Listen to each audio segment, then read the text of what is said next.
Welcome to today's news discussion. I'm Sarah, and joining me is Sean.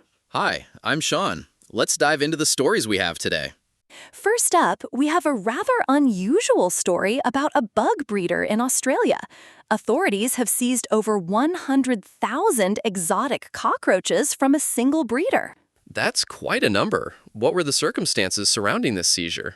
The reporting indicates that the cockroaches were illegal to keep in Australia, and the breeder was found to be in possession of about $200,000 worth of these exotic insects. Wow, $200,000 is a significant value. Were these cockroaches being bred for a specific purpose? According to the articles, some of these cockroaches, like the Madagascar cockroach, are quite large. One of them was almost big enough to cover the palm of an adult hand. That's a vivid image. So what's the significance of this bust? The Commonwealth Environment Department is warning that this seizure is part of their crackdown on the illegal wildlife trade. It seems this breeder was involved in a commercial operation. I see. So this isn't just about a hobbyist, but a commercial enterprise. What are the implications of this crackdown? The department is likely sending a message to others involved in similar activities. The illegal wildlife trade is a significant concern, and this seizure highlights the scale of the issue. That's true. The fact that over 100,000 cockroaches were seized suggests a substantial operation. Have there been any other related busts or actions reported? The articles mention that this is a significant bust, implying it's part of a larger effort to curb illegal wildlife trading. However, I didn't find information on other specific related busts. Okay, so moving on to our next story. Before we do that, let's clarify one more thing about the cockroach story. Was there any mention of where these cockroaches were being kept? Actually, the articles mentioned that the breeder was in Bathurst, New South Wales. That's where the seizure took place. All right, got it. Now, what's the next story about? We're moving on to an educational update. The CBSE has released the Class 10 syllabus for maths and science for the board exam 2027. That's great for students preparing for their exams. What are the key changes or highlights in the new syllabus?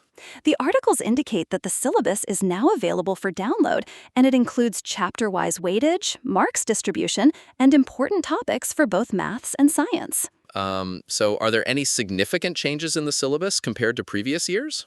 The reporting doesn't specify major changes, but it emphasizes that students can now access the detailed syllabus, including the marking scheme and exam pattern. That's helpful. So students can better prepare knowing what to expect in their exams. Exactly.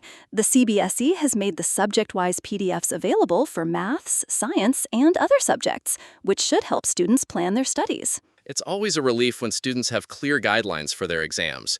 What about the science syllabus? Are there any notable changes or focuses there? The science syllabus for Class 10 is also available, with details on unit-wise marks distribution and practical details, which is crucial for exam preparation. Practical details are important because they often form a significant part of the assessment. That's right, and having this information early should help students and teachers prepare more effectively. So what's the overall takeaway from these educational updates? The key takeaway is that the CBSE is providing clarity and transparency by releasing the syllabus well in advance, allowing students to prepare strategically. That's a positive development.